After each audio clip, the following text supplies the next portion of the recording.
Hello mga ka-G, karon naka-decide na sad ko og himo og elegant wall clock gamit ang ato ang tissue paper tube, ato ang chopsticks ug ato ang cardboard. So nakapalit ko og baratuhan nga wall clock sa Daiso and then ato ni siyang gamiton for our tutorial.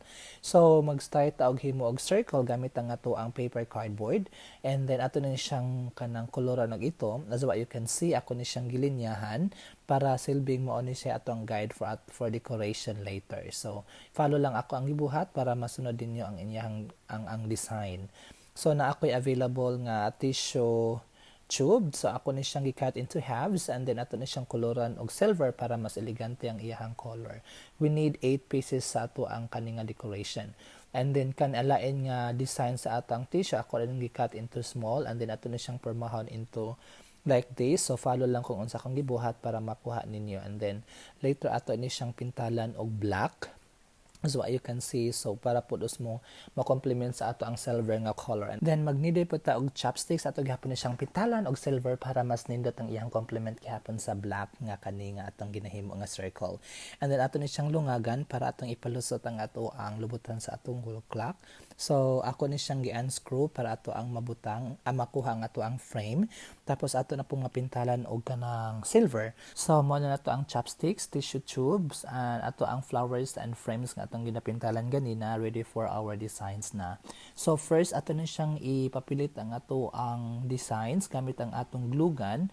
So ato na siyang ipapilit ang ato ang gikat nga tissue tube o ang ato ang kanang chopsticks.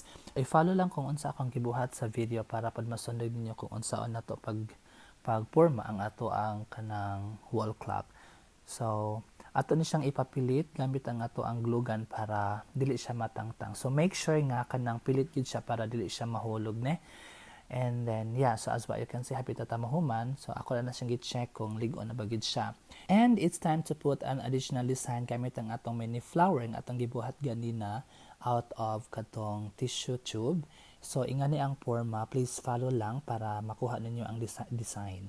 Then karon magkata og kanang oval shape nga cardboard, maghimo ni ato ni siyang gamiton for additional design sa atong wall clock. So ato ni siyang ipapilit tumoy sa ato ang chopsticks para mas elegante tanan ang ato ang design. So maghimo lang ta og mga 8 siguro ka buok. Please follow what I do para makuha ninyo ang steps.